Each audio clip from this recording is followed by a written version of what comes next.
স্বাস্থ্য আর নিউট্রিশন পাবে, শরীরও স্ট্রং হবে, অল্প খেলেই পেট ভরে ডাইজেশন ঠিক রাখে। MDH সোয়াটিন, আসল প্রোটিন। MDH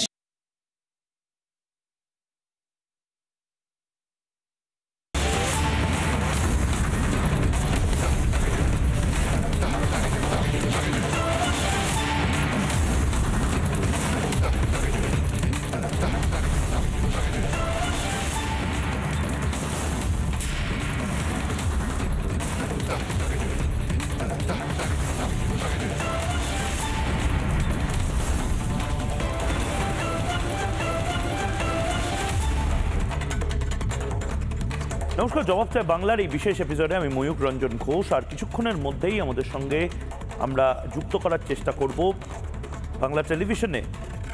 আমরাই আজ সকালবেলা আপনাদেরকে দেখিয়েছি খগেন মুর্মু যে অবস্থায় হাসপাতালের বেডে শুয়ে রয়েছেন, সেই অবস্থাতেই উনি বাংলার মানুষকে কিছু কথা বলতে চান, কারণ এই কথা বলাটা খুব জরুরি হয়ে পড়েছে।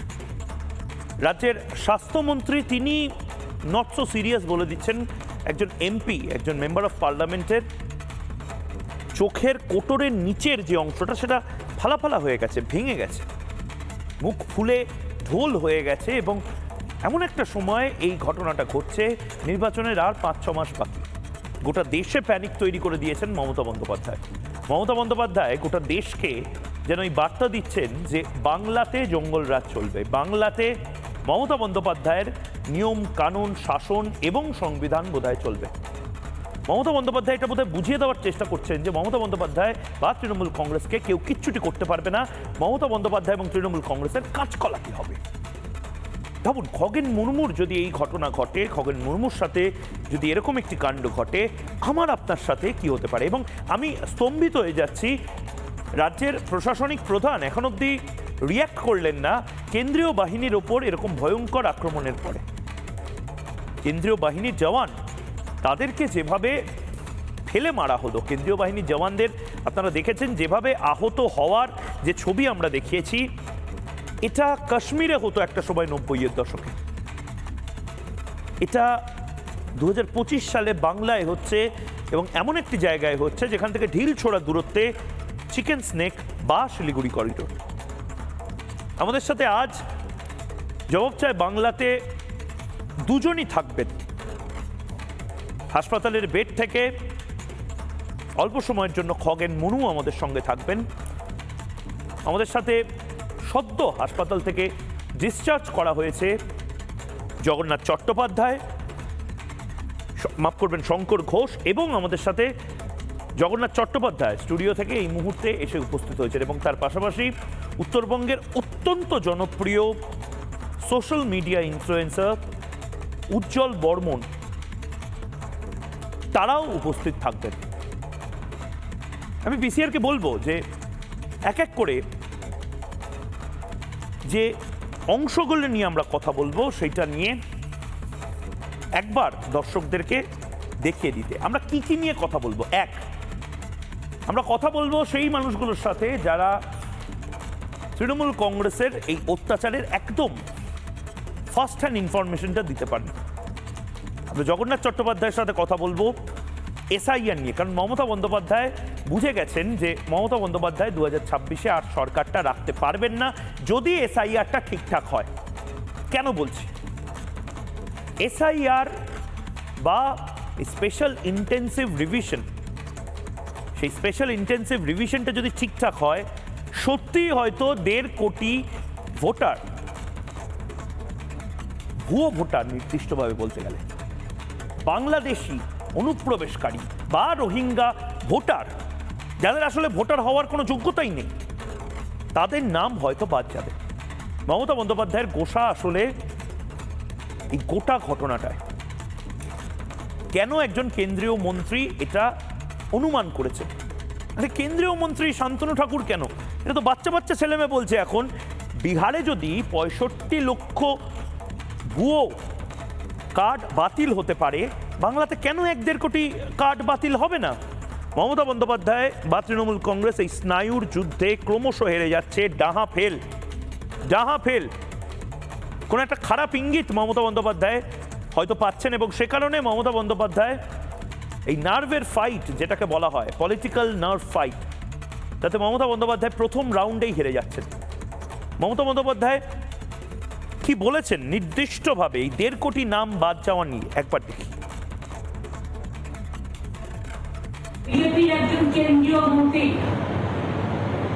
তিনি কি করে বলেন যে 1.5 কোটি ভোটারকে বাদ দিতে হবে ইমিডিয়েট? তার মানে কি বাকি অফিসে বসে পরিকল্পনা তৈরি করছে আর ইলেকশন কমিশন থেকে স্ট্যাম্প মারবে? ইলেকশন কমিশনের কাছ থেকে আমরা ইম্পার্শিয়ালিটি প্রেফার করি। বিজেপির একজন কেন্দ্রীয় মন্ত্রী তিনি কি করে বলেন যে 1.5 কোটি ভোটারকে বাদ দিতে হবে ইমিডিয়েট? তার মানে কি বাকি অফিসে বসে পরিকল্পনা তৈরি করছে আর ইলেকশন কমিশন থেকে স্ট্যাম্প মারবে? ইলেকশন কমিশনের কাছ থেকে আমরা ইম্পার্শিয়ালিটি প্রেফার করি।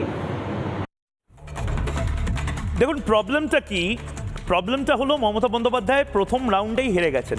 ভোট অ্যানাউন্স হওয়ার আগে, এসআইআর অ্যানাউন্স হওয়ার আগেই মমতা বন্দ্যোপাধ্যায় পলিটিক্যাল নার্ভ ফাইটে ডাহা ফেল করছেন। শান্তনু ঠাকুর কেন্দ্রীয় মন্ত্রী, আমি তাকে টেলিফোনেও ধরার চেষ্টা করব, তিনি একটা শুধু কথা বলেছেন এবং তাতেই মমতা বন্দ্যোপাধ্যায়ের রাগটা দেখুন। একটা সময় মমতা বন্দ্যোপাধ্যায় নিজের প্রতিপক্ষ মনে করতেন প্রধানমন্ত্রী নরেন্দ্র মোদীকে। মোদি ভার্সেস মমতা ফাইট আমরা যারা মিডিয়াতে রয়েছি তারা হেডলাইন করতাম। এখন মমতা বন্দ্যোপাধ্যায় কখনো নিজের প্রতিপক্ষ মনে করছেন শান্তনু ঠাকুরকে, কখনো বাংলার সিইওকে, চিফ ইলেকটোরাল অফিসারকে প্রতিপক্ষ মনে করছেন। এই মুহূর্তে দুজন আমাদের সাথে এসে উপস্থিত হয়েছেন। জগন্নাথ চট্টোপাধ্যায় স্টুডিও থেকে আমাদের সঙ্গে উপস্থিত হয়েছেন, আমাদের সাথে শঙ্কর ঘোষ শিলিগুড়ি থেকে উপস্থিত রয়েছেন এবং হাসপাতালের থেকে আমাদের সাথে এই মুহূর্তে খগেন মুর্মু, খগেনদা আমাদের সাথে উপস্থিত হয়েছেন। খগেনদা, আপনি কেমন আছেন? বাংলা টেলিভিশন আপনার এই মুখ, আপনার সদা হাস্য এই মুখ দেখে অত্যন্ত রিলিভড। খগেনদা, বলুন দাদা। গোটা বাংলা জানতে চাইছে। শরীর ভালো না, আমি চিকিৎসাধীন। আপনি জানেন, সারা বাংলা জানে, সারা দেশ। আমি শরীর আন্ডার ট্রিটমেন্ট আছি নেউটিয়া সুপার স্পেশালিটি হসপিটাল শিলিগুড়িতে। তো ডাক্তারবাবুরা ওনারা অ্যাডভাইস করেছেন যত কম কথা বলা যায়, কারণ আমার যা ফ্র্যাকচার হয়েছে 3টা, এই জায়গাটা কি, এই জায়গাটা ফ্র্যাকচার হয়েছে? মানে এই জায়গাটা কি প্রচন্ড ব্যথা হয়ে আছে, ফুলে আছে তো পুরো? হ্যাঁ, ফুলে আছে পুরো দাদা মাদা। আর কথা বললে এমনি মুখে কটাটা দাঁতগুলো মনে হচ্ছে নড়ছে, ব্যথা করছে, আর এটা ব্যথা আছে। আর আমার কথা বলার খুব স্থিতিতে আমি নেই। তো আমি আপনারা যে এই যে প্রিন্ট মিডিয়া এবং ইলেকট্রনিক্স মিডিয়া, বিশেষ করে আর বাংলা যেভাবে যে ঘটনাকে মানুষের সামনে তুলে ধরছেন, সেই জন্য আমি কৃতজ্ঞ। বিশেষ করে বিজেপির উপর যে হামলা হচ্ছে। একজন এমপি দাদা, আপনার সাথে এরকম ঘটনা ঘটলে আমাদের সাথে কি হবে? আমরা তো স্বার্থপর মানুষ, আমরা তো নিজেদের ভয়টা আগাম আন্দাজ করে বড় বড় কথা বলছি। আপনি এমপি একজন এরভাবে মেরে দিল আপনাকে, তারপরে স্বাস্থ্যমন্ত্রী মমতা বন্দ্যোপাধ্যায়, মুখ্যমন্ত্রী মমতা বন্দ্যোপাধ্যায় বললেন নট সো সিরিয়াস। আপনার এখন ব্যথাটা কি কমেছে, ফোলাটা কমেছে? আস্তে আস্তে একটু কমছে। ডাক্তারবাবুরা এখানে ভালোই চিকিৎসা করছেন মনে হচ্ছে। ঈশ্বরের অসীম কৃপা, আস্তে আস্তে অসীম কৃপা ঈশ্বরের। সেদিন যে হয়তো মারাই যেতেন। দাদা, প্রভুর কৃপা আশীর্বাদ আছে, মানুষের আশীর্বাদ আছে, ভালোবাসা আছে, আপনার মতো লোকের, সমস্ত মানুষের। তাই আমি খুবই কৃতজ্ঞ সবার প্রতি। আর সবাই জানতেও চেয়েছেন, ফোনও করছেন আমাদের, বিশেষ করে আমাদের। আমি আস্তে আস্তেই বলছি, একটু সময় যদি দেন তো। তাড়াহুড়ো করে বলতে পারবো না। না, বলুন না আপনি। তো আপনাকে সবাই শুনছে, বলুন না। আমি খুবই কৃতজ্ঞ আমাদের দেশের প্রধানমন্ত্রী এবং বিশ্ব নেতা, সম্মানীয় আমাদের যে বিশেষ করে নরেন্দ্র দামোদর দাস মোদীজি, তিনিও জানতে চেয়েছেন বারবার আমাদের স্বরাষ্ট্রমন্ত্রী সম্মানীয় অমিত করেছেন, জানতে চেয়েছেন আমাদের দেশের যে ডিফেন্স মিনিস্টার আমাদের, উনিও যে বারবার জানতে চেয়েছেন। এছাড়া আমার সঙ্গে ফোনে সরাসরি সবাই কথা বলেছেন, যেমন হচ্ছে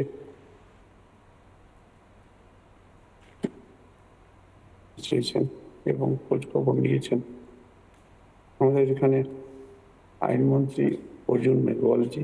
উনি বলেছেন সবচেয়ে বড় কথা দাদা, আমাদের যে লোকসভার স্পিকার আছেন আমাদের সম্মানীয় ওম বিড়লাজি, উনি অনেক সময় আমার সঙ্গে কথা বলেছেন ফোনে এবং বলবার চেষ্টা করেছেন যে এটা খুব অন্যায় হয়েছে, আমাদের বিশেষ করে লোকতন্ত্রের উপরেতে একটা আঘাত, এটা একজন সাংসদকে যেভাবে হেনস্থা করা হয়েছে, মারা হয়েছে, একজন বিধায়ককেও মারা হয়েছে, এটা কখনো মেনে যাওয়া যায় না। একজন আদিবাসী সম্প্রদায়ের মানুষ তাকে এরকম ভাবে মেরে দিল। তারপরে বলছে আদিবাসী বলে গালাগালি দিয়েছে, এটা দিয়েছে আদিবাসী বলে আমাকে গালাগালি দিয়েছে। এখানে কোনো বিজেপির কাজ নেই, আদিবাসীদের দরকার নেই, তাড়াতাড়ি এখান থেকে তোমরা পালাও, এই সমস্ত বলেছে। তুমি এখানে যাবে কিনা, আমার সিকিউরিটিকে ধাক্কা দিয়েছে একজন মহিলা, দেখবেন হয়তো পেয়ে আছে, ধাক্কা দিয়ে আমি সামনে দাঁড়িয়ে আছি, ওরা আমাকে প্রোটেকশন দেওয়ার জন্য সামনে ছিল, আমার সামনে সরাসরি। খগেনদা, এখানে আপনার দুই সহযোদ্ধা বসে রয়েছেন, শঙ্করদা হাতে স্লিং ব্যাগ নিয়ে বসে রয়েছেন। শঙ্করদা, খগেনদা আপনাকে শুনতে পাচ্ছেন এবং জগন্নাথ চ্যাটার্জি রাজ্য বিজেপির সাধারণ সম্পাদক তিনিও রয়েছেন। শঙ্করদা, আপনি কিছু বলবেন খগেনদাকে? দাদা একটু বলবো দাদা, আর একটু বলে দিই, নাহলে বাদ পড়ে যাবে। আমাদের এখানে কেন্দ্রীয় মন্ত্রী আবার সুকান্ত মজুমদার উনিও এসেছিলেন, আমাদের এখানে বিরোধী দলনেতা শুভেন্দু অধিকারী সাহেব তিনিও বারবার খোঁজ নিয়েছেন, এসেছেন, কথা বলেছেন। আমাদের বিশেষ করে কিরণ রিজিজু যেমন এসেছেন, তার সাথে এরাও এসেছেন, রাজ্যপাল এসেছেন, খোঁজ নিয়েছেন। আমাদের সমস্ত এখানকার আমাদের জেলার নেতারা যারা মানুষের ভালোবাসা পাচ্ছেন, কার্যকর্তারা এসেছেন। আর আরেকটি কথা বলবো দাদা, যেটা হচ্ছে আমি দেখছি আদিবাসীদের যারা অরাজনৈতিক আদিবাসীর নেতা তারাও এসে দেখা করেছেন, ফোনে কথা বলেছেন। এই যে একটা মানুষের যে আজকে একটা তাদের যে সহযোগী মনোভাব এবং এরকম ঘটনাকে তীব্র নিন্দা করছেন, এই জন্য তাদের প্রতি আমি খুবই কৃতজ্ঞ। আমার এখানে আমি আপনার কনস্টিটিউয়েন্সির মানুষদেরকে কি বলবেন? তাদের মধ্যে অনেকেই তো একটু ভয় হলেও তো পাচ্ছে, খগেনদাকে যদি এরকম করে দিতে পারে তাদের কি করবে তৃণমূল? আমার কনস্টিটিউয়েন্সির লোকেরা এরা আমি দেখছি এবং উত্তরবঙ্গের সর্বত্রই ওরা রাস্তায় নেমেছে, আমি খুবই কৃতজ্ঞ তাদের প্রতি। এবং তাদের আমি বলবো যে আমি যেমন ভয় পাইনি সেদিন, শঙ্কর ঘোষও ভয় পাননি। ঠিক, আমরা ওই দিন দেখছি যদি ওরা আরেকটু যদি সুযোগ পেত, যেভাবে ধাক্কা মেরেছে, লাঠিপেটা করেছে, জুতা মেরেছে, তারপরে আমার গাড়িতে ঢোকার পরেও কাঁচ ভেঙেছে, পাথর ছুঁড়েছে, ওরা টেনে বের করার চেষ্টা করেছিল আমাকে এবং শঙ্করদাকে। যদি আমাদের বের করে নিত তাহলে থেতলি মেরে ফেলে দিত, এবং এটা মনে হচ্ছে দাদা এটা প্রি প্ল্যান্ড, একদম মেরে ফেলার। তো আমি ওখানে যেটা আমরা তো কজন ছিলাম, 4 জন সাংসদ, 3 জন বিধায়ক ছিলেন। তো আমরা তো মানুষের কাছে খোঁজ খবর নেওয়ার জন্য গেছিলাম, কি সহযোগিতা করা যায় কেন্দ্র সরকার রাজ্য সরকার মিলে যাতে মানুষের পাশে আমরা দাঁড়াতে পারি। তো এই আক্রোশটা আমি তো বুঝতে পারছি না যে এইভাবে করা হলো, এবং সবাই ওরা বলছে, এটা আমার কথা না, শঙ্কর ঘোষ ওখানে আছেন, উনি শুনেছেন যে আমরা এখানে দিদির লোক, আমরা কাজ করছি, কোনো বিজেপির কোনো সাংসদ, কোনো এমএলএ তাদের কোনো দরকার নেই, আপনারা যান এখান থেকে, আমরা সব দিদির লোক, আমরা টিএমসির লোক। তাহলে দাদা এটা আমাদের খুন করার জন্য প্ল্যান ছিল। এটা শঙ্করদাও বলছিলেন, শঙ্কর ঘোষও বলছেন। শঙ্কর ঘোষ, জগন্নাথ দা রয়েছেন, আপনি আপনি কথা বলবেন, আপনি শুনুন, জাস্ট আপনি আপনি টিভিটা দেখুন এবং শুনুন। শঙ্করদা, খগেনদা যে কথাগুলো বলছেন, জগন্নাথ দাও শুনছেন, তিনজনে রয়েছেন বিজেপি থেকে, মানে এটা তো ভয়ঙ্কর। মানে মমতা বন্দ্যোপাধ্যায় কি বুঝে গেছেন যে ওনার কাজকলাটি হবে? তৃণমূল কংগ্রেসের একটা বোধহয় ধারণা হয়ে গেছে যে এমপিকে মেরেছি, এরপরে বিরোধী দলনেতাকে মারবো, কেন্দ্রীয় মন্ত্রীকে মারবো, সবাইকে মারবো। শঙ্করদা, খগেনদা রয়েছেন এখন। দেখুন ময়ূক, হ্যাঁ, শারীরিক অবস্থা তো তুমি শুনতেও পেলে বা দেখতে পেলে কিছুটা। ঘটনাচক্রে ওদিন আমি, খগেনদা, দুজন, খগেনদার সিকিউরিটি, সমীরদা আমাদের গাড়ির ড্রাইভার। খগেনদা তো শারীরিকভাবে ভয়ঙ্করভাবে আহত হয়েছে। ঘটনাচক্রে ইন্টেন্সিটিটা, অর্থাৎ কি হতে পারত, অন্ধের মতন বোল্ডার ছোড়া হচ্ছিল গাড়ির ভেতরে। সেই বোল্ডার থেকে বাঁচতে আমি ড্যাশবোর্ডের নিচে ঢুকে যাই, গাড়ির কাচের একটাও টুকরো মানে খুঁজে পাবে না আর কি। যে কোনো কারো শরীরে আরও গুরুতর আঘাত লাগতে পারত। তবে পশ্চিমবঙ্গের রাজনীতির ক্ষেত্রে এটা সুখকর চিত্র নয়। আমি অন্তত কোনোদিন চাইব না কোনো রাজনৈতিক দলের সরকারের আমলে বিরোধীদেরকে এই মব লিঞ্চিংয়ের মতন পরিস্থিতি তৈরি করে পিটিয়ে মারার যে তৃণমূল চেষ্টা করেছিল। দুঃখের হলেও এই কথাটা ময়ূক বলতে হয় যে তৃণমূল কংগ্রেস এমন একটা রাজনৈতিক দল যারা ব্লাড ডোনেশন ক্যাম্পে ভাঙচুর করে, লাইব্রেরিতে গিয়ে বই পড়ায়, রিলিফের ত্রাণ দিতে গেলে পেটায়। এটা একটা দল না কি? এটা একটা দুষ্কৃতীদের একটা অর্গানাইজ ফোর্স যারা ব্যবসা করে।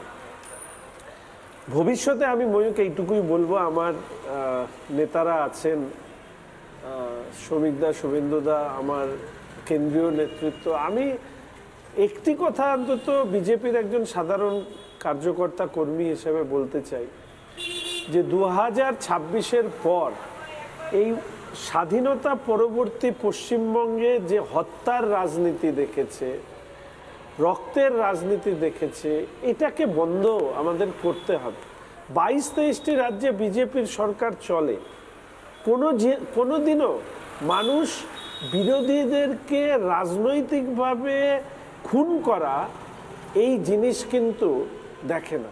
ঠিক পশ্চিমবঙ্গের স্বার্থেই আমার মনে হয় এটা আমাদের প্রত্যেকের শপথ হওয়া উচিত যে পশ্চিমবঙ্গে এই হত্যার রাজনৈতিক সংস্কৃতি বন্ধ হোক, সুষ্ঠু গঠনমূলক রাজনীতিতে দাঁড়িয়ে পশ্চিমবঙ্গের সরকার তৈরি। জগন্নাথদা রয়েছেন। জগন্নাথদা, আপনি যদি খগেনদাকে কিছু বলতে চান এবং তারপর আমি আপনার প্রশ্নটা করব। জগন্নাথদা। খগেনদা, সেদিনকার ওই পরিস্থিতির যেভাবে আপনারা অত্যন্ত সাহসের সঙ্গে, আপনি এবং শঙ্করদা, বাপি গোস্বামীও ছিলেন আমাদের জলপাইগুড়ির প্রাক্তন সভাপতি, যেভাবে আপনারা ওই পরিস্থিতির মোকাবেলা করে বেরিয়েছিলেন, আপনারা টিভিতে যা দেখেছি, সত্যি করে সেদিন আপনাদের গণপিটুনিতে মেরে ফেলার চক্রান্ত হয়েছিল বলে আমাদের মনে হয়। ভগবান আপনাদের সাথ দিয়েছে, বাঙালি দেখছে, ভারতবর্ষের মানুষ আপনাদের সঙ্গে রয়েছে। দ্রুত সুস্থ হয়ে উঠুন এবং ভারতীয় জনতা পার্টির কার্যকর্তা হিসেবে শঙ্করদা এবং খগেনদা দুজনের জন্য আমাদের অত্যন্ত গর্ব হচ্ছে। সারা পশ্চিমবঙ্গ আপনাদের জন্য লড়াই করছে এবং আগামী সপ্তাহে পশ্চিমবঙ্গের প্রতিটি জেলায় এই হামলার বিরুদ্ধে খগেনদা এবং শঙ্করদা, পার্টির সমস্ত কার্যকর্তারা রাস্তায় নামবে এবং আদিবাসী সমাজের একটি বড় অংশ তারাও কলকাতা এবং শিলিগুড়িতে বড় বিক্ষোভ সমাবেশ করার সিদ্ধান্ত নিয়েছে। ভারতীয় জনতা পার্টির কার্যকর্তারাও আদিবাসীদের সেই সমাবেশে যুক্ত হওয়ার সিদ্ধান্ত নিয়েছে। আপনাদের ওই জেহাদি বাহিনী বা লুঙ্গি বাহিনী হয়তো আক্রমণ করেছে, কিন্তু মনে রাখবেন প্রধানমন্ত্রীজিও একেবারে ব্যতিক্রমী এবং বার্তাবাহী যে টুইট সেদিন করেছেন বা এক্স হ্যান্ডেলে তাঁর নিজের মনের কথা লিখেছেন, সেটি কম কথা নয়। গত 15 বছরের প্রধানমন্ত্রীকে এভাবে এরকম ব্যতিক্রমী কোনো মেসেজ দিতে সোশ্যাল মিডিয়াতে আমরা দেখিনি, আপনারাও নিশ্চয়ই দেখেননি। মানে প্রতিনিয়ত দিল্লির নেতৃত্ব আমাদের সঙ্গে যোগাযোগ রাখছে, আপনাদের বিষয়ে খোঁজখবর রাখছে, আপনাদের পরিবারের সঙ্গে যোগাযোগ রাখছে। আমরা এবার আশাবাদী অন্তত কার্যকর্তাদের যে সেন্টিমেন্ট নিচের তলার, তার অনুসারী কিছু পদক্ষেপ হতে পারে। আমি জগন্নাথদা আপনার সাথে এসআইআর নিয়ে কথা বলবো। আমি খগেনদা, আমি আপনাকে আর বিরক্ত করছি না, মানে আপনি যে এখানে রয়েছেন, শুধু খগেনদা আমি একটা কথা জানিয়ে রাখতে চাই, উজ্জ্বল বর্মন সোশ্যাল মিডিয়া ইনফ্লুয়েন্সার, কোচবিহারেরই ছেলে, খুব খুব পপুলার ছেলে, উত্তরবঙ্গের অন্যতম সোশ্যাল মিডিয়ায় মুখ। উজ্জ্বলও রয়েছে এই মুহূর্তে। উজ্জ্বল, তুমি কি খগেনদা হাসপাতালে অসুস্থ, ওনাকে কিছু বার্তা দিতে চাও? হ্যাঁ, উনি সুস্থ হয়ে উঠুক, আমরা সবাই আশা করি উনি সুস্থ হয়ে উঠুক, এটাই বলবো। উনি খুব তাড়াতাড়ি সুস্থ হয়ে উঠুক। অসুস্থতা ভীষণ ভয় লাগে, ওনার অসুস্থতার খবর শুনে ভীষণ খারাপ লেগেছে, আর উনি তাড়াতাড়ি সুস্থ হোক আমরা সবাই কামনা করছি। খগেনদা, আমরা সবাই চাই আপনি দ্রুত আপনার সার্জারিটা হোক, আপনার সুগারটা কন্ট্রোলে আসুক, আপনি দ্রুত সুস্থ হয়ে রিপাবলিক বাংলা স্টুডিওতে একদম চোখে চোখ রেখে যেভাবে আপনি ডিবেট করেন সেরকম করুন। খগেনদা, কথা বলবো দাদা, সেটা হচ্ছে যে যেমন একটা সবার আশীর্বাদ আছে, মানুষ নির্ভীকভাবে রাস্তায় নামছেন, সমস্ত মানুষ, এগুলো সমস্ত সম্প্রদায়, সবই ধর্মের মানুষ এবং সব রাজনৈতিক দলের। আমি বলবো যে আজকে যেভাবে সবাই বলছেন, সুতরাং এটা হচ্ছে যে আজকে পশ্চিমবাংলার যে জঙ্গল রাজত্ব, এটা কেউ বল না দাদা, এই রাজত্ব, জঙ্গলের রাজত্ব শেষ হওয়া দরকার। এবং এই জঙ্গল রাজত্ব যারা কায়েম করবার চেষ্টা করছেন, তৃণমূল কংগ্রেস, এদেরকে এখান থেকে উৎখাত করতে হবে। আর ওই সমস্ত জিহাদি এবং ঘুষপেটিয়া যাদেরকে নিয়ে এইসব তাণ্ডব করছেন, এটা বন্ধ হওয়া উচিত, নাহলে পশ্চিমবঙ্গের সামনে বড় বিপদ। তাই এটাই আমি সবার কাছে এই বার্তায় দিতে চাই। আমাদের কার্যকর্তারা তো নেমেই গেছেন, সেই জন্য ধন্যবাদ। সবাইকে বলবো যে আমাদের পশ্চিমবঙ্গকে বাঁচাবার জন্যই সবাইকে এগিয়ে আসতে হবে। আর আমি এই যে বিপ্লব দেব, আমাদের ত্রিপুরার মুখ্যমন্ত্রী, প্রাক্তন মুখ্যমন্ত্রী, তিনিও এসেছিলেন, উনিও বলেছেন যে আপনার পাশে আমরা আছি সবাই। তাহলে এটাই আমার কাছে প্রার্থনা সবার কাছেই, যে জঙ্গলের রাজত্ব আমাদের পশ্চিমবাংলা থেকে বন্ধ হোক। আমরা চাই মানুষ সবাই যাতে সুখ শান্তিতে বসবাস করতে পারে, যেটা ভারতীয় জনতা পার্টি সবসময় মনে করে। আমরা রাষ্ট্রবাদী দল, রাষ্ট্রের কথা ভাবি, সমস্ত মানুষের সেবক হিসেবে আমরা কাজ করি। এটা যেন সবাই, আমরা এই সেবার কাজে আমরা যাতে এখানে সবাই নিযুক্ত থাকতে। বেশ, অনেক ধন্যবাদ খগেনদা, আপনি রেস্ট নিন, আপনি বিশ্রাম নিন। আমরা স্টুডিওতে আলোচনাটা একটু এবার শুরু করি। খুব ভালো থাকবেন, খুব খুব ভালো থাকবেন। আপনাদের মতন মানুষকে স্টুডিওতে ফিরে আসতেই হবে, চোখে চোখ রেখে লড়াই করার জন্য, এবং মাঠে ময়দানে আসতে হবে। আমি উজ্জ্বল, তোমার কাছেও আমি আসছি। উজ্জ্বলের সাথে ময়ূকের 1-to-1 একদম এক এবং একমাত্র উজ্জ্বলের সাথে আজকে উত্তরবঙ্গের যন্ত্রণার কথা উজ্জ্বল বলবে বলে উত্তরবঙ্গের প্রতিনিধি হয়ে আমার সাথে থাকবে। 8:30 থেকে উজ্জ্বলের সাথে আমি থাকবো। কিন্তু তার আগে যেটা দিয়ে শুরু করলাম, শান্তনু ঠাকুর একটা কথা বলেছিলেন, শঙ্করদা এবং জগন্নাথদা রয়েছেন। শান্তনু ঠাকুরের কথাটা খুব সিম্পল, 1.5 কোটি মানুষ রোহিঙ্গা, তাদের বের করে দেওয়া হবে, এসআইআর থেকে তাদের নাম বাদ যাবে। একবার শান্তনু ঠাকুর কি বলেছিলেন এবং মমতা বন্দ্যোপাধ্যায় তাতে কিভাবে রেগে গেলেন, একবার শুনি। এসআইআর কমপক্ষে 1 থেকে 1,20,00,000 মানুষ যারা অবৈধভাবে ভোটার হিসেবে পশ্চিমবঙ্গের মাটিতে আঁকড়ে ধরে বসে আছে, তারা কিন্তু বাদ যাবে। বিজেপির একজন কেন্দ্রীয় মন্ত্রী তিনি কি করে বলেন যে 1.5 কোটি ভোটারকে বাদ দিতে হবে নিয়ে? তার মানে কি বাকি অফিস বসে পরিকল্পনা তৈরি করছে আর ইলেকশন কমিশন থেকে স্ট্যাম্প মারবে?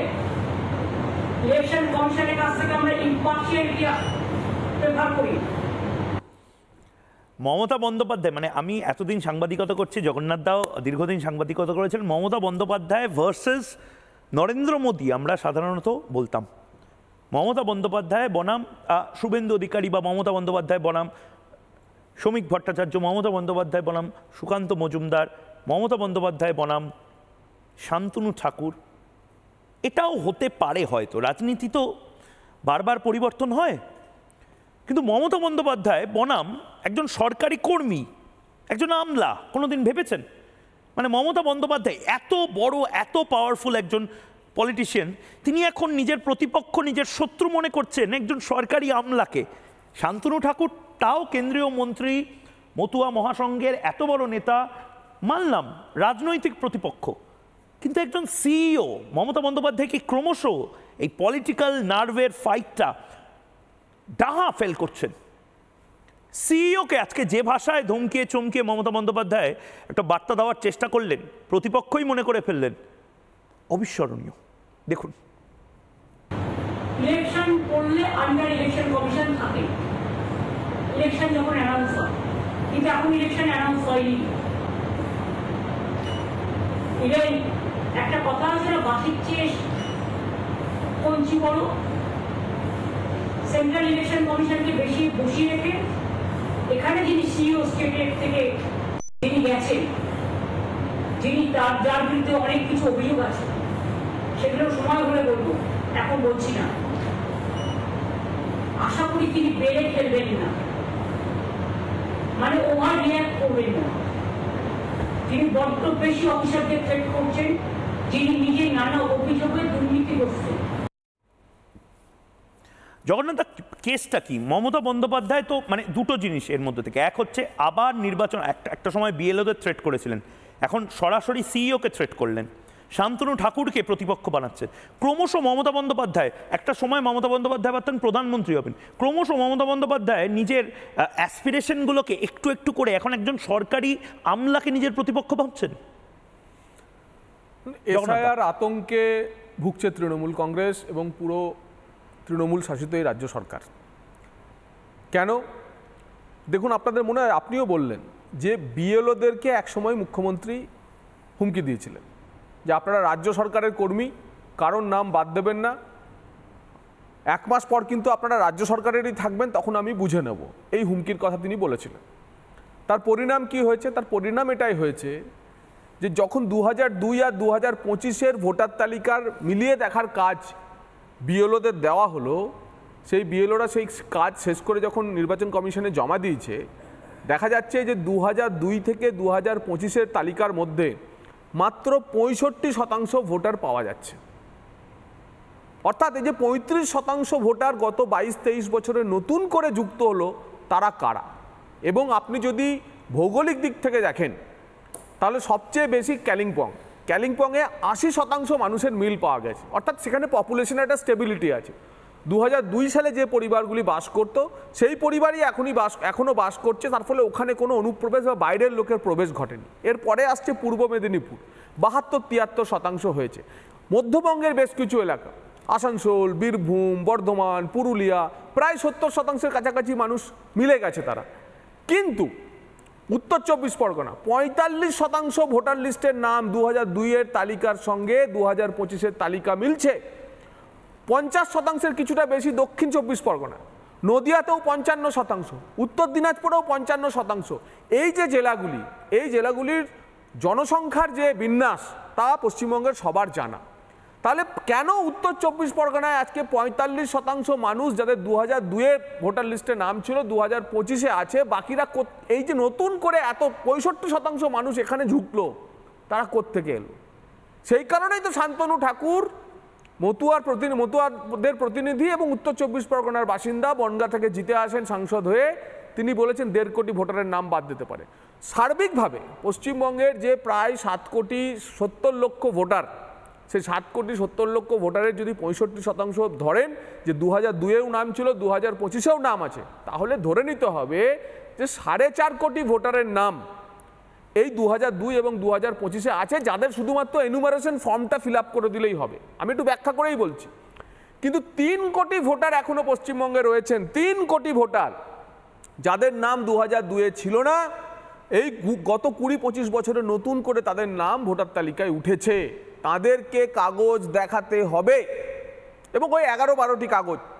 গতকালের বৈঠকে deputy election commissioner Gyanesh Bharati স্পষ্ট করে বলে দিয়েছেন যে সুপ্রিম কোর্টের নির্দেশের ফলে আধার না বয়সের, না সিটিজেনশিপের, না ঠিকানার কোনো প্রমাণপত্র। মমতা বন্দ্যোপাধ্যায়ের জন্য একটা বড় টেনশনের কারণ হচ্ছে আপনিও বুঝতে পারছেন, যখন ইলেকশন কমিশনার বুঝতে পারছেন, মমতা বন্দ্যোপাধ্যায় নিশ্চয়ই বুঝতে পারছেন। মমতা বন্দ্যোপাধ্যায় কি এটা বুঝেই এভাবে মানে রিয়াক্ট করছেন? এবং এই 3 কোটি ভোটার, এবং আপনি ভৌগোলিক দৃষ্টিতে দেখতেই পাচ্ছেন উত্তর 24 পরগনা, দক্ষিণ 24 পরগনা, নদিয়া, উত্তর দিনাজপুর, উত্তর বীরভূম, এই চত্বরের ভোটার যদি 1-1.5 কোটি বাদ চলে যায়, কত বাদ যাবে সেটা তো বিএলওরা করবে। এই বিএলওরাই কিন্তু এই 65% মেলাতে পেরেছেন, এই মমতা বন্দ্যোপাধ্যায়ের বিএলওরাই। কারণ বিএলওরা জানেন যে 1 মাস পর তারা রাজ্য সরকারের চাকরিতে ফিরবে, কিন্তু 1 মাসের মধ্যে কোনো কিছু ভুল করলে তারা জেলে যাবে। বিহারে যেভাবে 450 এফআইআর হয়েছে, 52 জন বিএলও জেলে গেছে। ভারতের নির্বাচন কমিশনে এসআইআর এর যা নীতি আছে, যা আইন আছে, যা বিধি আছে, সংবিধান যে পাওয়ার ইলেকশন কমিশনকে দিয়েছেন তাই বলা হয়েছে। আর বেচারা মুখ্য নির্বাচনী আধিকারিক বা সিইওকে আক্রমণ করে কি হবে, তার কি ক্ষমতা? ঠিক ঠিক। আমি শঙ্করদা আপনার কাছে আসছি, কিন্তু শুভেন্দু অধিকারী একটা খুব গুরুত্বপূর্ণ অংশ নিজের প্রেস কনফারেন্সে বলেছেন। আমি অতদূর পূর্ব মেদিনীপুর বা কালিম্পং এই সমস্ত কিছু যাচ্ছি না। কালিম্পংয়ের মানুষজন বারবার, আমি যখনই দার্জিলিং জেলাতে গেছি, বারবার বলেছে আপনাদের রীতিমতো একটা ক্যাম্পেইন স্টোরি করা উচিত, কি করে আমরা যারা ভূমিপুত্র ওখানকার উত্তরবঙ্গের, সেখানে কি করে অন্যান্যরা, অপরিচিত লোকেরা, বাইরের লোকেরা, এবং তাদেরকে কিন্তু চেনা যাচ্ছে না, অনেকে হয়তো ভারতীয়ও নয়, হয়তো তারা এসে গেড়ে বসছে, প্রথমে ছোট ছোট মোমোর দোকান খুলছে, তারপরে একদিন বিরিয়ানির দোকান খুলছে, তারপরে তারা নিজেদের একটা কলোনি তৈরি করছে, মাইক লাগিয়ে দিচ্ছে। এটা কালিম্পং, দার্জিলিং একটা বড় সংখ্যক পাহাড়ের লোকজনের দীর্ঘদিনের অভিযোগ। শুভেন্দু অধিকারী আজকে ঘরের পাশে, কলকাতার ঘরের পাশে নিউ টাউন নিয়ে বলেছেন, কি বলেছেন শুনবো, এবং শঙ্করবাবু আপনার কাছে আসছি। ভারতবর্ষে যদি দেখেন ভোটার বৃদ্ধির হার 7%। পশ্চিমবঙ্গে 105টা বিধানসভায় এই হার 20 থেকে 30%। এবং এই এলাকাগুলোতে দ্রুত ডেমোগ্রাফি বদলেছে, হিন্দুদের সংখ্যা কমেছে, মুসলমানদের সংখ্যা বেড়েছে, এবং মূলত উত্তর 24 পরগনা, দক্ষিণ 24 পরগনা, নদিয়া, মুর্শিদাবাদ, মালদা, উত্তর দিনাজপুর, দক্ষিণ দিনাজপুর, কোচবিহার, জলপাইগুড়ি, এই জেলাগুলিতে এই ভোটার, এবং আলিপুরদুয়ার অলসো, ভোটার বৃদ্ধি সংখ্যাটা বেশি। 105টা বিধানসভা, সেখানে মূলত বাংলাদেশ পার্শ্ববর্তী জেলাগুলিতে এই হার 20 থেকে 30%। শঙ্কর ঘোষ, আপনি দীর্ঘদিন ধরে বলেছেন যে আপনি যে অংশ থেকে রাজনীতিটা করেন সেখানে জনবিন্যাস ভয়ঙ্করভাবে বদলাচ্ছে, এবং এটা দীর্ঘদিন ধরে একটা কারণ, বিজেপি লড়াই করছে কিন্তু তৃণমূল পাত্তাই দিচ্ছে না। তৃণমূল একদম নির্দিষ্টভাবে ভোট পলিটিক্সের জন্য এটাকে লালন পালন করছে। শঙ্করদা।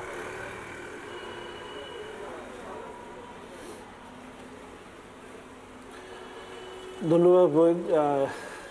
অল্প সময়ের জন্য এসেছিলাম, কিন্তু অনেকটা সময় থাকতে হলো। আমি দু একটি কথা সাধারণভাবে খুব বলবো।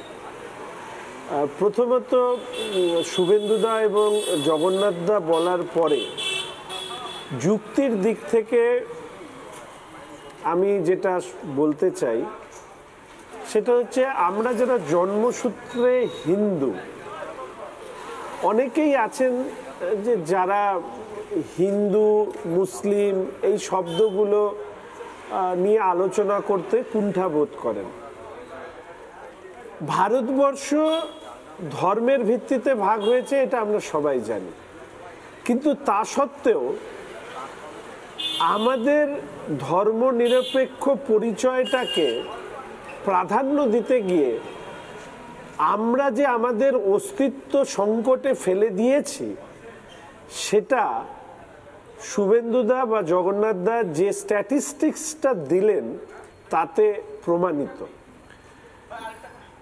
সারা দেশে যেখানে ভোটার লিস্টের গড়ে বৃদ্ধি 6 থেকে 7%, সেখানে পশ্চিমবঙ্গে সেটা 25 থেকে 27%।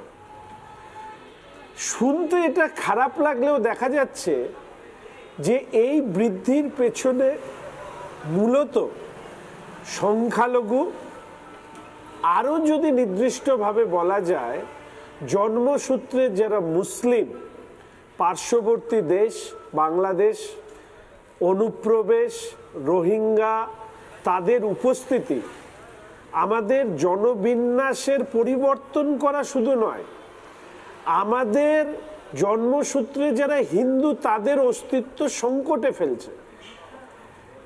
এবং আমি অনেককে বলি কথা যে আমরা যারা জন্মসূত্রে হিন্দু, তথাকথিত ধর্মনিরপেক্ষতার কথা বলি, সব ধর্মের সম্মানের কথা বলি, এগুলো কথা বলতে কোনো অসুবিধে নেই, কিন্তু বাস্তবিকভাবে আমরা যদি দেখি যে সংখ্যালঘু মানুষ যেখানে বসবাস করেন সংখ্যাগরিষ্ঠ অবস্থায়, সেখানকার জন্মসূত্রে হিন্দুদের পরিস্থিতিটা কি, যে কারো আত্মীয় স্বজনকে জিজ্ঞেস করতে পারে। হরগোবিন্দ দাস, চন্দন দাসের প্রতিবেশীরা তারই হত্যাকারী ছিল। এই বাস্তবতা আমাদেরকে মানতে হবে। এর মানে এই নয় যে সবাই খারাপ। আমি যেখানে গিয়েছিলাম নাগরাকাটায়, আমাকে যখন ঘিরে ধরা হচ্ছে, আমি জাস্ট জিজ্ঞেস করেছিলাম আপনার নাম কি। পরপর নামগুলো দেখে বুঝতে পেরেছিলাম যে আমার ওপরে আক্রোশের কারণ একটাই, সে হচ্ছে আমি জন্মসূত্রে হিন্দু এবং বিজেপি করি। ফলে আমি চাই, ব্যক্তিগত আমার মত, এসআইআর ইলেকশন কমিশন করবে, তার নির্দিষ্ট একটি গাইডলাইন আছে। সংবিধান বিধিসম্মত সংস্থা সারা দেশে যে কাজ করবে সেই অনুযায়ী পশ্চিমবঙ্গে কাজ হবে। সেখানে সেই ক্রাইটেরিয়ায় মাধ্যমিক, উচ্চ মাধ্যমিকে প্রথম বিভাগ, দ্বিতীয় বিভাগ ইত্যাদিতে উত্তীর্ণ হতে গেলে যে ধরনের একটা গাইডলাইন আছে, এসআইআরে কার নাম থাকবে কার নাম থাকবে না তার একটা গাইডলাইন আছে। সেই গাইডলাইন অনুযায়ী যাদের নাম থাকবে তারা ভোট দিয়ে সরকার তৈরি করবে। এটাই তো মনে হয় সমস্ত রাজনৈতিক দলের কাম্য। রাজ্যের মুখ্যমন্ত্রীর এই তারস্বরের চিৎকার থেকে একটা জিনিসই প্রমাণিত হয়, এই এসআইআর নিয়ে উনি ভয় পেয়েছেন। ঠিক। তাহলে এই যে জগন্নাথদা যেটা বলেছেন যে এই যে 3 কোটি নতুন অ্যাডিশনাল ভোটার, এই ভোটারদের মধ্যে কি অনুপ্রবেশকারী, Rohingya, duplicate voter, dead voter, fake voter, এরাই কি ডায়মন্ড হারবার সহ পশ্চিমবঙ্গের তৃণমূল কংগ্রেসের জয়ের ভিত্তি? সেটাই কি মমতা ব্যানার্জির ভয়ের কারণ? 2026-এ সেটা প্রমাণ হয়ে যাবে। বেশ বেশ, অনেক ধন্যবাদ শঙ্করদা, আপনি আমাদের সাথে এতটা সময় দিলেন আমাদের। এরকম শরীর খারাপের মধ্যেও আপনাকে এরকমভাবে জবাব চাই বাংলাতে রেখে দিলাম। খগেনদা এবং শঙ্করদা না হলে জগন্নাথদা আজকের এই অনুষ্ঠানটা হতো না। আমি বারবার সে কারণে জগন্নাথদা আপনাকেও এসআইআরের মাঝে এই জিনিসটা বিজেপির বহু কর্মীও জগন্নাথদা এটা কিন্তু দেখতে চান। এটা কিন্তু সিরিয়াসলি আপনাদের ক্ষেত্রেও কি অদ্ভুতভাবে এমপি এমএলএরা মার খেয়ে যাচ্ছে এবং মমতা বন্দ্যোপাধ্যায় বোধহয় ভাবছেন আমাদের কিচ্ছুটি হবে না। এই অ্যাটিটিউডটা কোথা থেকে আসে জগন্নাথদা? তৃণমূল কংগ্রেস তো ভাবছে যে তারা একটা রিপাবলিক অফ তৃণমূল কংগ্রেস চালাচ্ছে এখন। দেখুন, মমতা বন্দ্যোপাধ্যায় কার্যত বাঘের পিঠে সওয়ার হয়েছে এবং এই যে নিচের তলার যে এই লুঙ্গি বাহিনী, এদেরকে একসময় তিনি নিজেই লেলিয়ে দিয়েছিলেন, 21-এর ভোট পরবর্তী হিংসার কাজে ব্যবহার করেছিলেন। এখন তো শুধুমাত্র একজন এমপি বা একজন এমএলএ আহত হয়েছেন, সেই সময় আমাদের প্রায় 25,000 বাড়ি ভাঙচুর হয়েছিল, 1 লক্ষ মানুষকে ঘরছাড়া করে দিয়েছিলেন, 12,000 এফআইআর করতে হয়েছিল, 56টি আমাদের কার্যকর্তা 56 জন খুন হয়েছিল, 100-র উপর মহিলাদের উপর অত্যাচার হয়েছিল। এই ঘটনা সামলে ভারতীয় জনতা পার্টির কার্যকর্তারা বুক চিতিয়ে লড়াই করছেন এবং মমতা বন্দ্যোপাধ্যায় বুঝতে পারছেন যে এসআইআর হোক বা যা কিছুই হোক না কেন, যে তার এক্সপায়ারি ডেট চলে এসেছে, আর 4 মাস তার এক্সপায়ারি ডেট দিব্যচক্ষুতে তিনি দেখতে পাচ্ছেন। এইরকম একটি পরিস্থিতিতে দাঁড়িয়ে যখন দেয়ালে পিঠ থেকে যায় মানুষের, তখন তার কাছে আক্রমণই হচ্ছে একমাত্র রাস্তা থাকে এবং সেটাই তারা ওই খগেনদা হোক, বাপি গোস্বামী হোক, শঙ্কর ঘোষ হোক, বাকিদের উপর তারা করেছেন। ঠিক যে রাজ্যে জনপ্রতিনিধিদের সারা ভারতবর্ষের 140 কোটি দেশের 543 জনের একজনকে গণপিটুনিতে মেরে দেওয়ার জন্য লুঙ্গি বাহিনীকে লেলিয়ে দেয় তৃণমূল কংগ্রেস, সেই তৃণমূল কংগ্রেসের পাপের ঘোড়া সম্পূর্ণ হয়েছে এবং একদম নিশ্চিতভাবে জানুন বাংলার মানুষও ঠিক করে নিয়েছে যে 26-এর নির্বাচন তৃণমূল কংগ্রেসের বিসর্জন। বেশ, আমি একদম এবার সরাসরি চলে যাচ্ছি উজ্জ্বল বর্মনের কাছে। উজ্জ্বল বর্মন, অনেক অনেক স্বাগত তোমাকে। উজ্জ্বল, আমি সোশ্যাল মিডিয়াতে তোমাকে দেখি বিপুলভাবে ভাইরাল সব ক্লিপে তোমাকে দেখা যায়। আজকে তুমি রিপাবলিক বাংলায় ময়ূকের মুখোমুখি হয়েছো, উত্তরবঙ্গের কথা বলার জন্য তুমি এসেছো এবং উত্তরবঙ্গকে নিয়ে যেভাবে তোমার প্ল্যান প্রোগ্রাম আমি দেখছিলাম, তুমি ত্রাণ বিলির সঙ্গেও তুমি যুক্ত। প্রবলেমটা কি উত্তরবঙ্গের এই মুহূর্তে? সবচেয়ে বড় সমস্যাটা কি? মানুষ তো, আমরা তো দূর থেকে কলকাতা থেকে দেখি উত্তরবঙ্গের অনেক সমস্যা, কিন্তু আসল সমস্যাটা বলো। কিছুই, কিন্তু এই মুহূর্তে সব থেকে বড় সমস্যা যে উত্তরের বন্যা, সেটা নিয়ে বলবো। তার আগে বলবো দর্শক বিন্দু, আমি কোনো রাজনীতি কথা বলতে আসিনি। আজকে উত্তরবঙ্গের যে সমস্যা, সেসব সমস্যার কিছু কিছু পার্ট আমরা তুলে ধরবো, স্পেশালি আমি তুলে ধরবো। উত্তরের যে বন্যা, সেই বন্যাতে বিভিন্ন লোকের ক্ষতি হয়েছে। এখনো পর্যন্ত অনেকেই ভেবে নিয়েছে যে সব ঠিকঠাক নয়।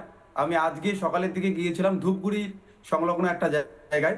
সেখানে গিয়ে আমার শারীরিক অসুস্থতার জন্য বেশি থাকতে পারিনি, কিন্তু সেখানে গিয়ে এমন লোক আছে যারা এখনো পর্যন্ত রান্না করতে পারিনি, এরকমও পরিস্থিতি গিয়েছে। অনেক প্রাণহানি হয়েছে, মানে প্রায় এক সপ্তাহ হয়ে গেছে উজ্জ্বল।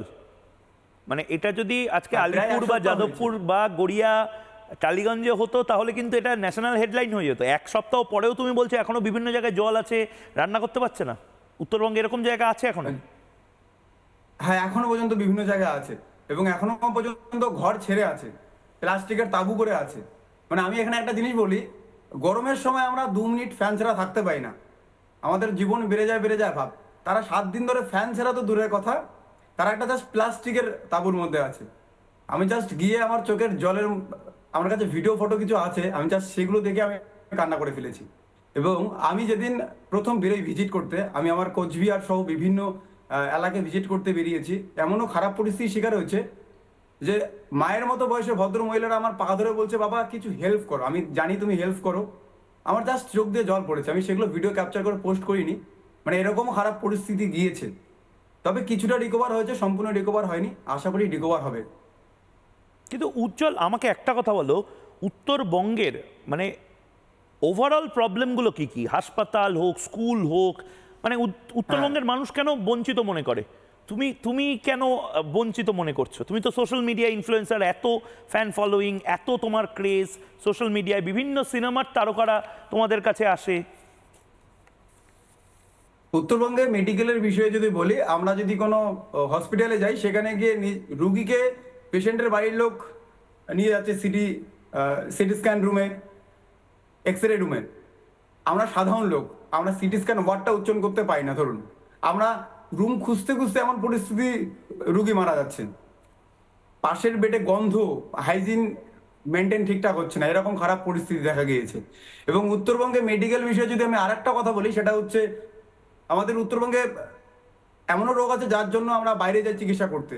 উত্তরবঙ্গের সাদামাটা প্রাণপ্রিয় মানুষ বাইরে গিয়ে সেখানে দালালের শিকার হচ্ছে। বিভিন্ন, আমরা বাংলা বা রাজবংশী ভাষা ছাড়া জানি না, তো বাইরে গিয়ে আমাদের চিকিৎসা করতে ভীষণ অসুবিধা হচ্ছে। এবং সব থেকে বড় কথা, আমরা অনেকেই আছি খুব সাধারণ ফ্যামিলি থেকে বিলং করে, বাইরে যাওয়ার মতো ক্ষমতা নেই। আমাদের এইভাবে বিভিন্ন মা বোন প্রাণহানি দিচ্ছে শরীর খারাপের জন্য। মেডিকেল ট্রিটমেন্ট উত্তরবঙ্গে ভীষণ খারাপ, এর জন্য অনেক প্রাণহানি হচ্ছে, ভীষণ খারাপ। এবং একটা জিনিস বলবো আমি, যে এইমস যে আমাদের রায়গঞ্জে হওয়ার কথা ছিল, সেটা যদি হতো খুব ভালো হতো। সেটা কলকাতায় গেল, তাতে আমাদের কোনো আপত্তি। এইমস তো কল্যাণীতে হয়েছে, কল্যাণীতে দেখাতে যেতে হবে তোমাদের। হ্যাঁ, কল্যাণীতে হয়েছে, সেটা যদি উত্তরবঙ্গে এইমস 2 ছোট আকারে হয়, তাও আমরা খুশি হব। ছোট আকারে কেন? উত্তরবঙ্গের জন্য তো বড় আকারে হওয়ার কথা ছিল, রায়গঞ্জেই তো কথা ছিল। হ্যাঁ, রায়গঞ্জে কথা ছিল। মানে আমাদের কখনো কি রাগ হয় না যে উত্তরবঙ্গের পাহাড় নিয়ে, উত্তরবঙ্গের রিসর্ট নিয়ে, উত্তরবঙ্গের দার্জিলিং এর চা নিয়ে এত কথা বাকি লোক বলে, কিন্তু যখন উত্তরবঙ্গ ভাসে তখন কিন্তু কারোর কিছু এসে যায় না? এটা আমি আবারও বলছি, এটা যদি কলকাতায় হতো না, গোটা ন্যাশনাল মিডিয়া, গোটা দেশের যত লোক, তারা 1 মাস ধরে হয়তো এটাই হেডলাইন করে রাখতো। তুমি যে কথাগুলো বলছো সেগুলো তো আজকে ওঠার মতন। আপনাদের সত্যি কথা থ্যাংক ইউ, এবং আমি ক্রিয়েটরদেরকেও থ্যাংক ইউ বলবো। আমরা এই যে কথা তুলি, যে বিভিন্ন লোক যাদেরকে আমরা ইন্সপিরেশন মানি, তারা আমাদের বিপদে পাশে থাকে না। এই হয়তো কথার ভয়ে অনেকেই পাশে দাঁড়াচ্ছে, যাই হোক আলটিমেটলি দাঁড়াচ্ছে অনেকেই, এটা থ্যাংক ইউ সো মাচ।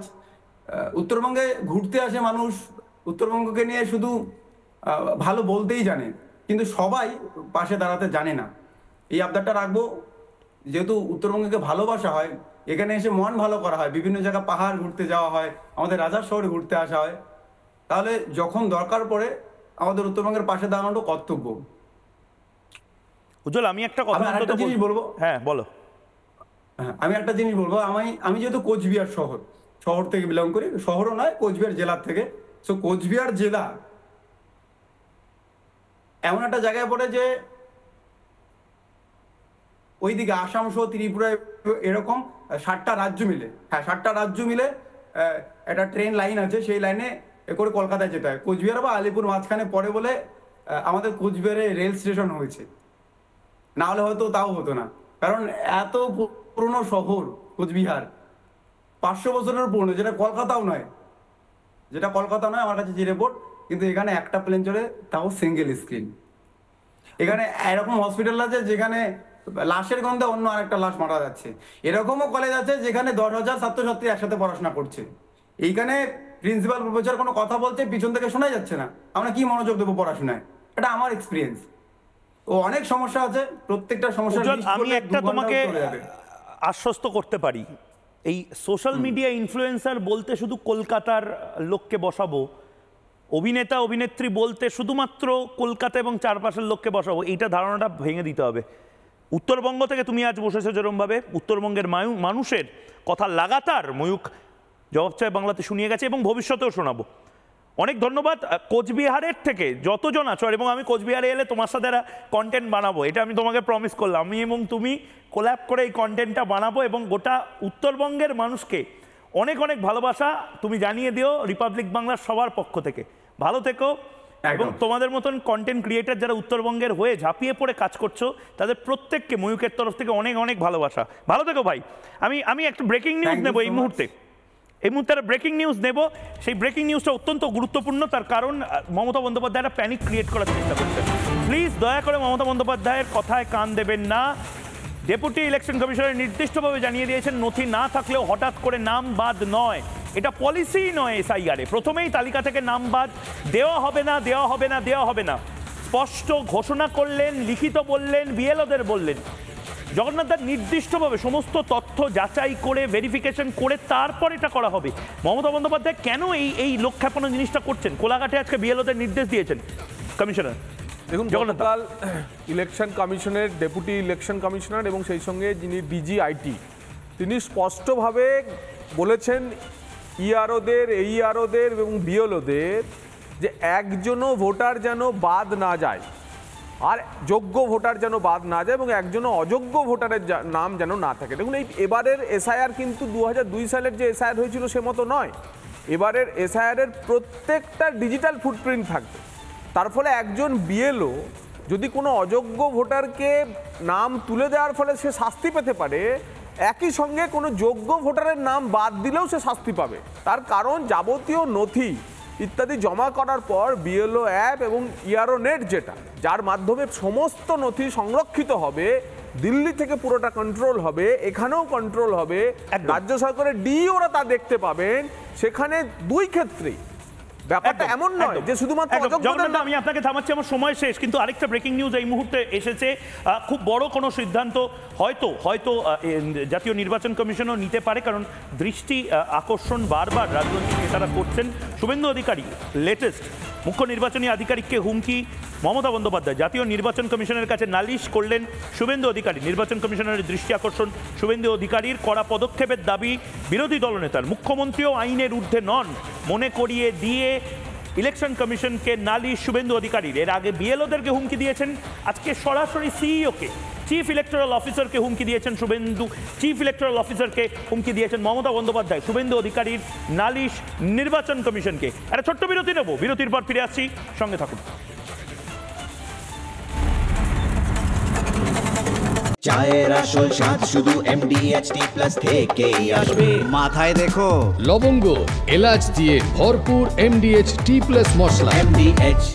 নানা ধরনের কন্টেন্ট দেখার জন্য লাইক করুন, শেয়ার করুন আমাদের ফেসবুক পেজ, সাবস্ক্রাইব করুন আমাদের ইউটিউব চ্যানেল, পাশাপাশি অন্যান্য ব্রেকিং নিউজের জন্য অবশ্যই চোখ রাখুন রিপাবলিক বাংলায়।